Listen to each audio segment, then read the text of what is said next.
Steve Leto de professiondaytrader.com.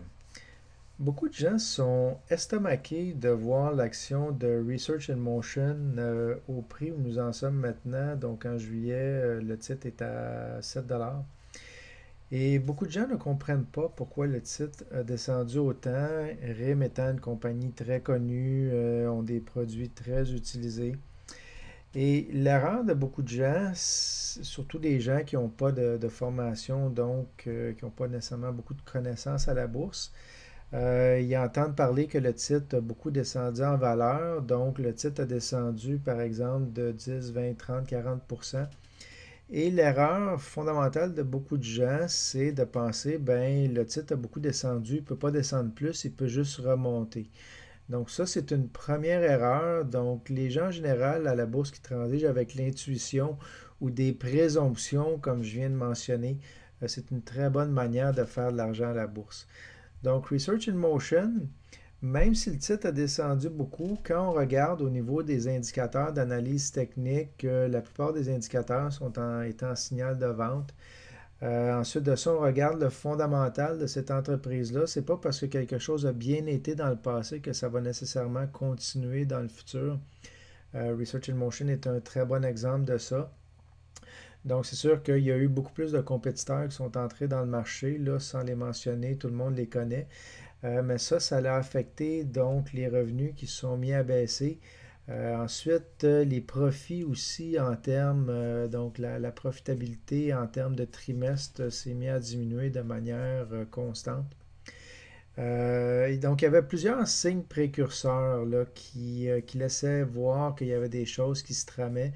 Donc, par exemple, un autre indicateur important au niveau de l'analyse fondamentale, c'était la marge bénéficiaire là, qui avait tendance à diminuer à chaque trimestre.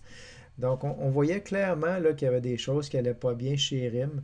Et puis finalement, le titre a pris une grosse chute, encore une fois dernièrement, même après avoir baissé de manière très importante dans la dernière année, parce que les gens qui faisaient un peu d'analyse fondamentale, mais à moitié, se sont fait prendre par le PE ratio qui était très élevé, mais qui était basé sur l'année dernière. Tandis que les derniers trimestres, donc les trimestres actuels, l'entreprise fait carrément des pertes maintenant parce qu'ils n'arrivent plus à soutenir leur vente puis la structure là, organisationnelle qu'ils ont mis sur place pour le réseau que Research in Motion a développé. Alors, autant au niveau fondamental, quand on fait un peu d'analyse de cette entreprise-là, qu'au niveau technique, vraiment tous les indicateurs étant signal de vente au niveau des lignes de tendance, donc des couloirs, donc vraiment tous les outils qu'on peut utiliser là, pour faire de l'analyse technique, tout nous disait que c'était à la baisse aussi. Alors, c'est ça, il y a beaucoup de gens qui se sont fait prendre là-dedans, mais donc on peut pas investir à la bourse à moitié. Il faut vraiment prendre le temps de faire ça d'avoir. Research in Motion, c'est un bon exemple de ça. Donc, il y avait énormément d'indices qui nous permettaient de voir que ça continuerait à baisser.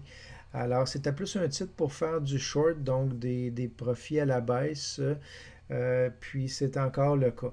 OK? Donc, Research in Motion, c'est ça que c'est produit et c'est encore une histoire à suivre, mais il n'y a pas de facteurs qui font que l'entreprise va pouvoir nécessairement monter parce que la compétition est de plus en plus vive, les parts de marché, on continue à les perdre.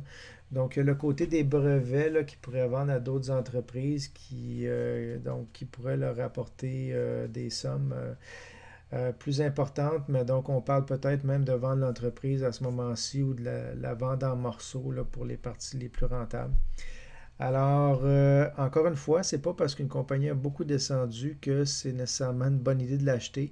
Et Research in Motion, dans l'état actuel, est encore un très bon exemple de ça. Donc, c'était Steve Leto de Profession des Traders et à la prochaine. Au revoir.